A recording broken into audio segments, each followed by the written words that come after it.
Welcome back to Moonlit Whispers. It's TT again, here to tell you a story. Tonight, we drift down Texas I-45, a corridor haunted by real disappearances, and a bridge that answers to 3 honks after midnight. I don't drive I-45 after midnight anymore. I'd record field audio for a tiny channel no one watched. The road was a black river. Then a voicemail arrived at 1:17 a.m. Down here, everyone knows which field that means. I pulled to the shoulder, killed the engine, and let the insects take the night. I set my recorder on the hood. The red light blinked. The sound dropped like a coin into a bottomless well. From the weeds, something answered.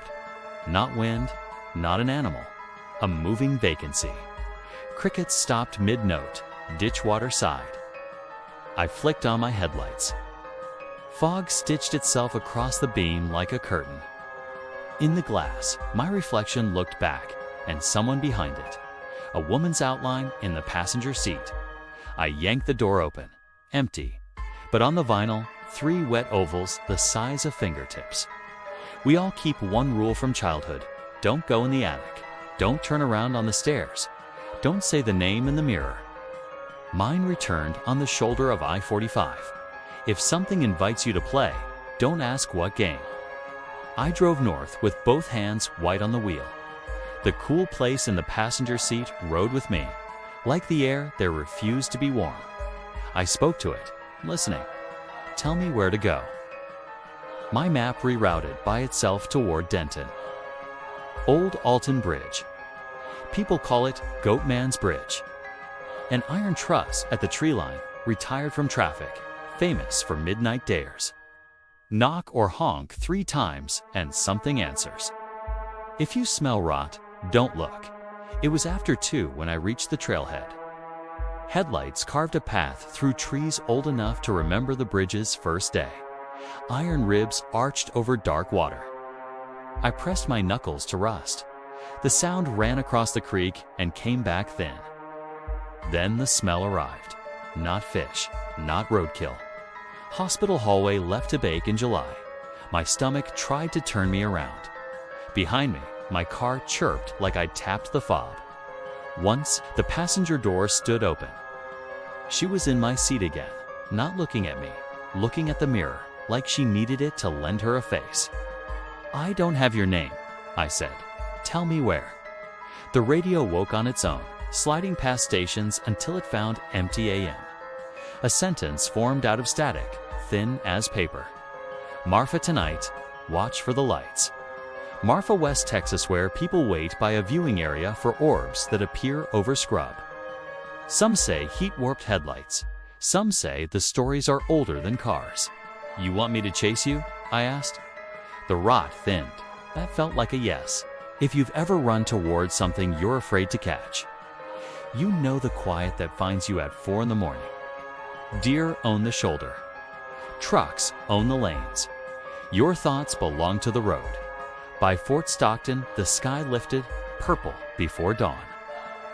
The viewing area sat like a drive-in with no screen. A few cars, people leaning on hoods, sharing the same piece of silence. I set the recorder on my roof. I'm here. I said to the mirror, the empty seat, and the cold that gathered near my left ear. We waited. Crickets. A coyote far off. Dry grass combed by wind. A pinprick appeared above the scrub. White, then yellow.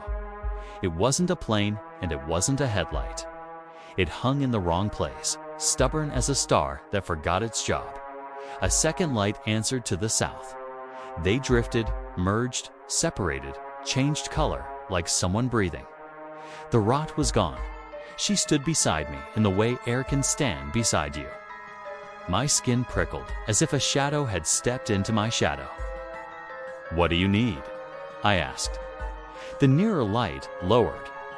It glided toward the gravel lot and stopped 10 feet up.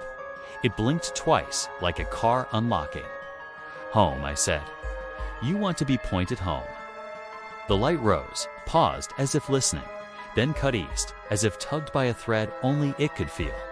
It winked out. Dawn ate the rest. When the sun broke, the cool place in the passenger seat warmed. For the first time in hours, I was alone. On the recording later, I heard a small breath I hadn't noticed. One syllable that might have been the start of a Namor just wind calling itself human. I drove back to Houston and the marsh shoulder. I didn't knock this time. I rolled the window down and let August press its wet palm to my face. Home, I told the weeds. We got you pointed.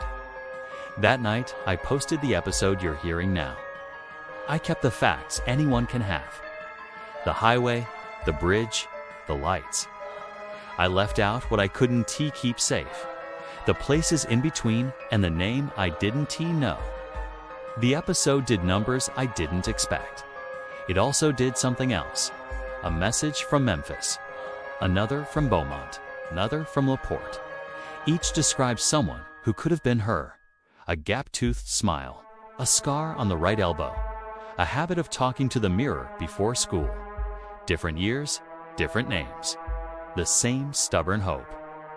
I sent the notes to the tip lines and made coffee I didn't drink. Sleep came slow. Somewhere deep inside it, a car horn sounded 3 times. I woke to a smell that wasn't there. I lie when I say I don't drive I-45 after midnight. I've gone back 3 times. I knock on the hood each visit, a prayer to something that isn't listening and is always listening. Sometimes the night stays only night. Sometimes fog hems the ditch. Once I thought a figure stepped between the cattails, but it was probably the wind making room for itself. Last week, it wasn't wind. Same shoulder, same cans and signs. The heat had softened. I left the headlights on. The presence did not sit in the seat. It walked out of the field by erasing darkness where it stood. It leaned to my open window like it wanted the glass to hand back a face and a year. "Do you want me to say your name?" I asked, though I still didn't have it. The radio found AM again, static parted. A splinter of a voice said, "Don't say it, just remember." She lifted what wasn't a hand and pressed 3 damp ovals to the window. I blinked. They were gone. I don't know if she found home. Maybe no one does. I know the feeling when the air stops smelling like loss. I know the way lights can split, return, and point east like a compass built out of grief.